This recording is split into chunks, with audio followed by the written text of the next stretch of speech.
দেখেন ইন্টারেস্টিং খুব জিনিসটা, এটা কিন্তু শিখতে হবে, খুব ইন্টারেস্টিং জিনিস। সবাই এসে স্যারকে টাকা দিয়ে দেখাচ্ছে, স্যারের বেটা স্যারের ছেলে স্যারের কাছে শুনতেছে না। আমি বললাম স্যার কারণটা কি আপনি ধরতে পারছেন? বলছে বুঝতে পারতেছি না। আমি বলছি সমাধানটা আমার কাছে আছে। বলছে কি সমাধান?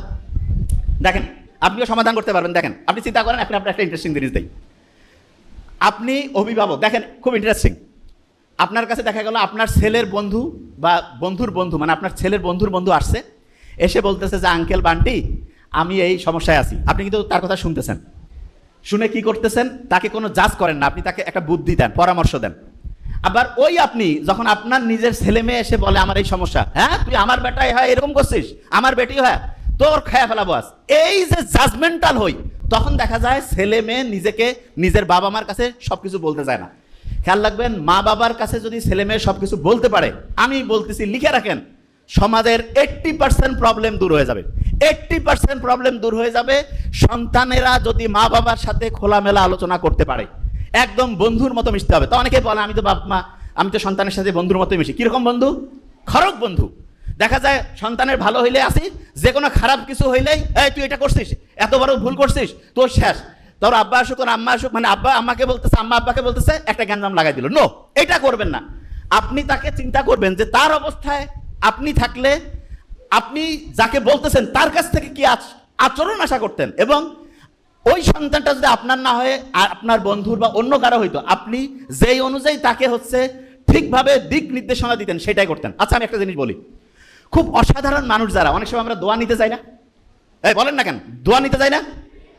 আপনি কারো কাছে দোয়া নিতে গেছেন, খুব অসাধারণ মানুষকে জিজ্ঞেস করে এই তুই কি কি জীবনে করছিস, চুরি বাটপারি ধান্দাবাজি? নো, বলে তোমার জীবনটা সুন্দর হোক, তোমার জীবনটা ভালো হোক, জীবনে উন্নতি করো।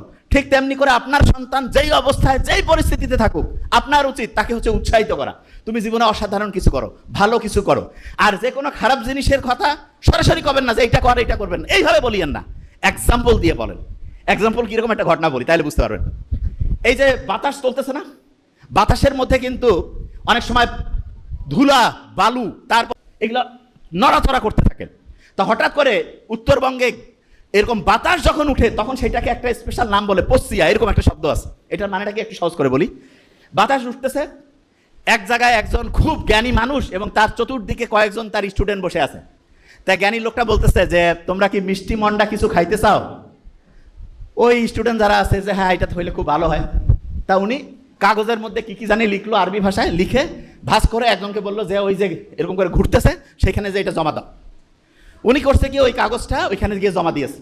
দেওয়ার পরে দুই একদম বক্স বৃষ্টি আর হচ্ছে যে ওইটাকে বলে যে হচ্ছে সন্দেশ চলে আসছে। আসার পরে তো সবাই খুব মজা করে খাইলো। ওই যে স্টুডেন্টকে দিছিল হাতের লেখা, সে কিন্তু যাওয়ার সময় একটু দেখে নিছে। এর কয়েকদিন পরে ওইরকম হচ্ছে পরিস্থিতি তৈরি হয়েছে, ওই বন্ধু ওই ছেলে যে দেখছে কাগজে লেখা, সে তার বন্ধুদেরকে বলতেছে তোমরা কি মিষ্টি মন্ডা খাইতে চাও? কয় আমরা তো খাইলে খুব মজা লাগবে। তো বলতেছে দাঁড়াও, ও চিন্তা করতেছে সাল লিখে দিছিল, আমি দেখছি শিখে ফেলছি, এইটা যদি আবার আরেকজনকে লিখে দেয় তাহলে তো ও শিখে ফেলবে। ও বলছে তোমরা দাঁড়াও। ও সুন্দর করে ওটা লিখছে, লিখে গিয়ে ওইখানে ফেলে দিছে।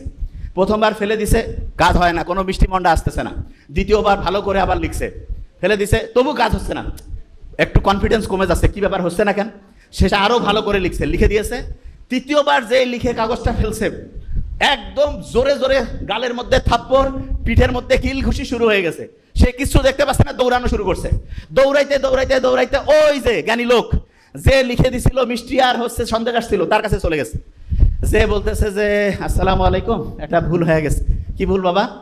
বলছে যে আপনি তো সেই দিন আমরা বসেছিলাম, ওই বাতাস হচ্ছিল, ওই সময় একটা জিনিস লিখে দিলেন মিষ্টি আর হচ্ছে সন্দেশ আসছিল, তা ওই লেখাটা আমি লিখে মুখস্থ করে রাখছিলাম আপনার ওই জিনিসটা। আজকে ওই ঘটনা ঘটছে, ওইরকম হচ্ছে যে বাতাসের প্রবাহ এরকম ছিল, আমি ওইটা লিখে বন্ধুদেরকে বলতেছি মিষ্টি আর সন্দেশ নিয়ে আসতেছি, একবার দিলাম দুইবার দিলাম কাজ হয় না, তৃতীয়বার দেওয়ার পরে আমার গালের মধ্যে থাপ্পড়, পিছনে কিল ঘুষি মারা শুরু করছে। কারণ কি হুজুর বলেন?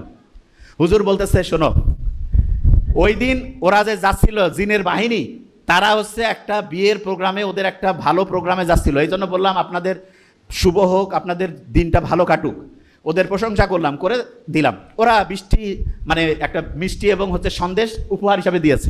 আর আজকে যে তুমি কাগজটা জমা দিয়েছো, ওই কাগজটার মধ্যে তুমি যা লিখছো, ওই দিন ওরা আজকের ওই দিনে ওরা হচ্ছে একজন ওদের খুব সম্মানিত লোক হচ্ছে মারা গিয়েছে, তাকে তারা জানাজা করতে যাচ্ছে। আর ওই সময় তুমি বলতেছো আপনাদের দিনটা খুব ভালো হোক, ওরা প্রচুর খেপে গেছে, ওদের একজন ভালো লোককে তুমি এরকম করছো, এই জন্য তোমার চত্থাপর শুরু করছে। এটা থেকে কি শেখা গেল? শেখা গেল একই জিনিস ভিন্ন সময় করা যাবে না। মানেটা কি? মানে হচ্ছে ছোট্ট বাচ্চা যারা আছো, তোমাদের ছোট্ট বয়সে তোমাদের একরকম কাজ, বড় যখন হবে তখন আরেক রকম। প্রত্যেকটার জন্য আলাদা আলাদা বয়স আল্লাহ সেট করেছেন। ছোট্ট বয়সে তোমাকে যেই কাজগুলো করলে তোমার ব্রেন ভালো হবে সেই কাজটা করতে হবে। বড় বয়সে যেটা একরকম, ছোট বয়সে আরেক রকম। কোন বয়সে কোনটা তোমার জন্য ভালো এটা অভিভাবক তোমাকে দিবে। তুমি যদি ভুল বয়সে ভুল কাজ করতে যাও তাহলে চর থাপ্পড় আর কিল ঘুষি খাওয়া লাগবে। বুঝা গেছে? এই ছোট মানুষরা বুঝছো, তোমরা লেখা দেখেই আবার কাগজ ফিকাই দিও না, তাহলে কিন্তু চর থাপ্পড় আর কিল ঘুষি। মাথায় ঢুকছে? ক্লিয়ার? বুঝতে পারছো?